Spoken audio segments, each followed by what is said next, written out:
नमस्कार। हाजिर हूँ मैं नवंबर 2024 का मासिक राशिफल लेकर के।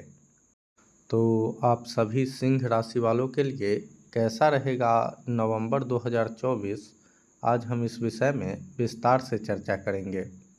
किंतु इससे पहले अभी तक आप लोगों ने चैनल को सब्सक्राइब नहीं किया है तो सब्सक्राइब कर लिया है तो धन्यवाद। अब विषय पर आते हैं और सबसे पहले स्वास्थ्य की बात करें तो आपके प्रथम भाव को शनि देख रहे हैं और शनि पर मंगल की अष्टम दृष्टि है। और प्रथम भाव का स्वामी सूर्य तीसरे भाव में नीच राशि में 16 नवंबर तक हैं। यानी आपका इम्यूनिटी थोड़ा इस महीने कम दिखाई पड़ रहा है। हालांकि सूर्य 16 नवंबर को आपके चतुर्थ भाव में गोचर कर जाएंगे। तब यहाँ शनि की 10वीं दृष्टि सूर्य पर पड़ेगी। आपकी राशि के लिए शनि सर्वाधिक मारक ग्रह है, क्योंकि शनि आपके छठे भाव और सप्तम भाव दोनों का स्वामी है।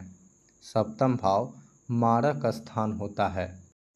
ऐसे में इस दौरान अपने स्वास्थ्य को लेकर जागरूक रहें, अपने खान पान पर ध्यान दें, यात्रा करते समय भी अपने कंफर्ट का ध्यान रखें। इसके अलावे इस महीने सबसे अधिक चतुर्थ भाव कमज़ोर दिखाई पड़ रहा है और पाप प्रभाव में भी है। तो जिन लोगों को सीने से संबंधित कोई रोग है या फिर महिलाओं की बात की जाए तो ब्रेस्ट से संबंधित कोई भी रोग है तो डॉक्टर के संपर्क में रहें। हालांकि जो लोग पहले से स्वस्थ है उन लोगों को बहुत ज़्यादा परेशानी नहीं होगी, किंतु फिर भी अपने खान पान पर ध्यान रखें।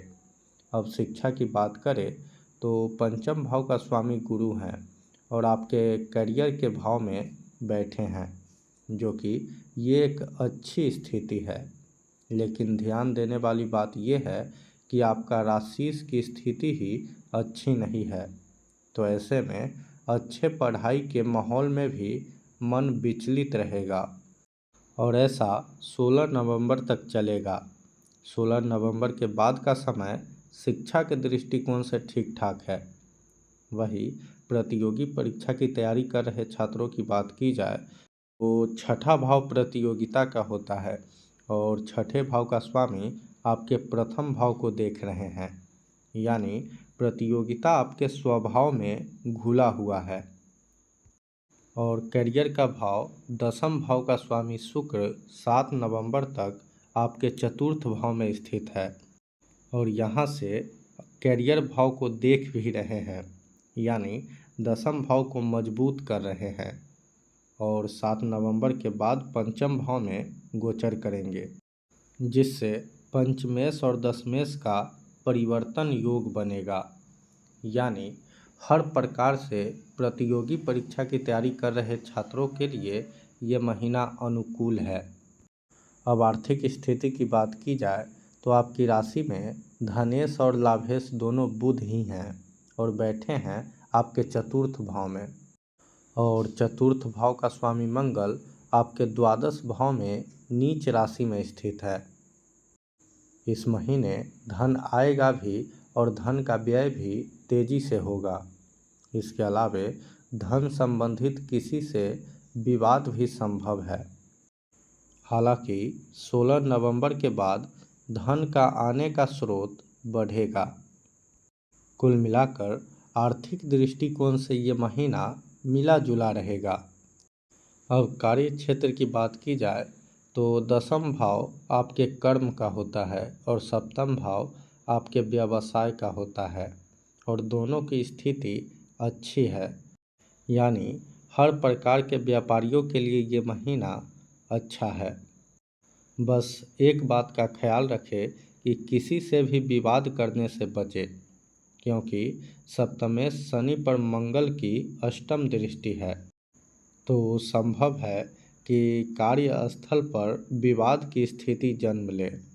इसलिए हर चुनौतियों का सामना अपने बुद्धि और सूझबूझ से करें। अब नौकरी पेशा से जुड़े लोगों की बात की जाए तो आप लोगों को इस महीने काम का प्रेशर अधिक रहेगा। इसके अलावे इस महीने स्थान परिवर्तन का योग भी दिखाई पड़ रहा है। अब प्रेम जीवन की बात की जाए तो पंचम भाव की स्थिति अच्छी है, पंचमेश की स्थिति अच्छी है, तो ये कह सकते हैं कि प्रेम जीवन इस महीने बहुत बढ़िया है। किंतु सूर्य आपका नीच राशि में है, तो इस महीने आपको अपनी खुद की गलती पर ध्यान देना होगा। वही वैवाहिक जीवन की बात की जाए तो वैवाहिक जीवन भी अच्छा ही है, बस बीच बीच में थोड़ा बहुत अनबन हो सकता है, वो भी 16 नवंबर तक ही। उसके बाद का समय बहुत बढ़िया है। अब पारिवारिक जीवन की बात की जाए तो इस महीने पिताजी को बहुत सारी परेशानियों का सामना करना पड़ सकता है और छोटे भाई बहन को भी परेशानी रहेगी। कुल मिलाकर ये महीना पारिवारिक दृष्टिकोण से थोड़ा सा उतार चढ़ाव वाला है। अब उपाय की बात की जाए तो आपका राशि सूर्य और आपका भाग्येश मंगल दोनों ही नीच राशि में है, इसलिए मंगल का बीज मंत्र ओम क्राम क्रीम क्रौम शह भौमाय नमः 108 बार प्रतिदिन जप करें और सूर्य को प्रतिदिन जल से अर्घ्य दें।